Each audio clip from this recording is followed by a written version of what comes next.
اس کے بعد اب آتے ہیں اس موضوع کی طرف جو بہت ہی تکلیف دہ موضوع ہے، اور وہ پاکستان میں کراچی کے ایک مولانا صاحب نے، شیعہ عالم دین نے گزشتہ ہفتہ ایک اپنا بیان کلپ کی صورت میں میڈیا پر نشر کیا ہے۔ معروف شخصیتیں میڈیا پر آتے ہیں شیعہ مذہب کے ترجمان کے طور پر، اکثر میڈیا پروگراموں میں جہاں علماء عالم آن لائن یا اس طرح کے وَأَنَّ الْقُرْآنَ الْمَوْجُودُ، یہ سن لیں شیعہ علماء طلباء عوام سب سن لیں۔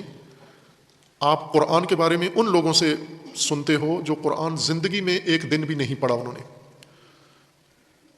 اور جیسا میں نے بارہا کہا کہ آپ کے خطباء جب مجلسوں میں آتے ہیں تو ان کا ٹیسٹ لو کہ وہ قرآن دیکھ کر بھی پڑھ سکتے ہیں یا نہیں۔ ابھی کچھ عرصہ پہلے ایک جاہل نے آیت اپنی طرف سے گھڑ کے کہ اللہ تعالیٰ نے قرآن کے سورہ مریم میں، سورہ بھی بتایا اس نے کہ سورہ مریم میں اللہ نے حضرت مریم کو کہا کہ یا مریم ھذا بیت العبادۃ لیس بیت الولادۃ، نیچے سے عوام نے نعرے لگائے۔ وہ کسی جاہل نے یہ نہیں پوچھا کہ یہ کہاں سے یہ لے آیا ہے، کس قرآن میں یہ ہے۔ بعد میں ایک دوسرے نے، دستار والے نے اس کا دفاع کیا، گول مول کرتے ہیں نا، ایک غلطی کرتا ہے دوسرا کور کرتا ہے اس کو آ کر۔ وہ کور والے دستار والے نے کیا کہا کہ ایک آدھ آیت اگر قرآن میں بڑھا بھی دی جائے تو اس سے کوئی فرق نہیں پڑتا، آپ لوگوں کو برا بلا مت کہو۔ آپ ان لوگوں سے قرآن کی تحریف کا عقیدہ سنتے ہو جو قرآن پڑھ ہی نہیں سکتے، اہل سنت بھی ان کو حوالہ نہ بناؤ۔ اب یہ اسی ہم زمان ادھر پاکستان میں یہ واقعہ ہوا ہے، ہندوستان میں ایک معروف بھارتی مرتد ہے، معروف شہرت ہے اس کی، مرتد جو دین کے ہر ضابطے اور رکن کے مخالف ہے، قرآن کا منکر ہے، رسول اللہ کی رسالت کا منکر ہے، خاتمیت کا منکر ہے، ہر چیز کا منکر ہے، وسیم رضوی کے نام سے، اور وہ شیعہ کے طور پر جانا جاتا ہے ہندوستان میں۔ ابھی پہلے اس نے وہ توہین کی تھی ازواج نبی کی اور اس طرح کے بہت سارے، پھر قرآن کی آیات کا اس نے انکار کیا کہ 19 آیات قرآن کی، یہ قرآن کی نہیں ہیں، یہ خلفاء نے ڈالی ہیں اور یہ دہشت گردی کی وجہ یہ آیات ہیں یہ، اور ہندوستان کے سپریم کورٹ میں اس نے کیس دائر کیا کہ قرآن سے یہ آیات نکالی جائیں۔ اور اس کے بعد بھی کوئی اس کو مسلمان سمجھتا ہے؟ کوئی ہے دنیا میں ایسا انسان باضمیر جو اس کو کہے یہ مسلمان ہے؟ یہ مسلم مرتد ہے، حکمی مرتد ہے، موضوعی مرتد ہے۔ یہ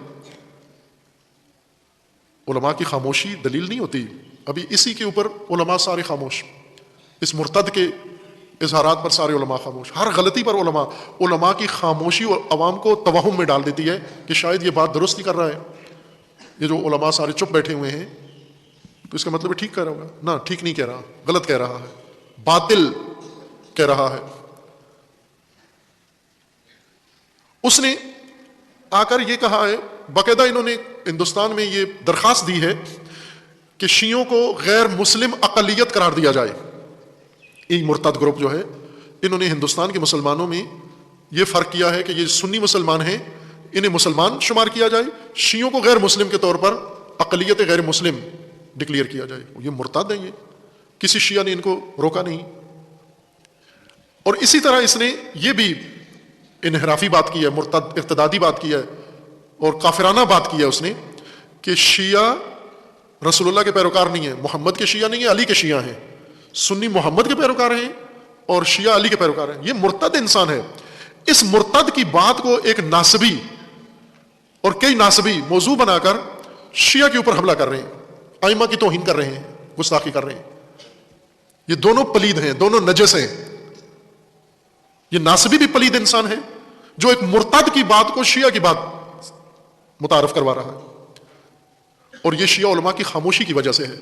اگر شیعہ علماء خاموش نہ ہو، کور نہ کریں غلطیوں کو، وضاحت کریں، غلطی کو غلطی کہیں، پھر کسی ناسبی کو موقع نہیں ملے گا کہ وہ اس قسم کے جہلاء کے بیانات سے آپ کے مذہب کی توہین کریں۔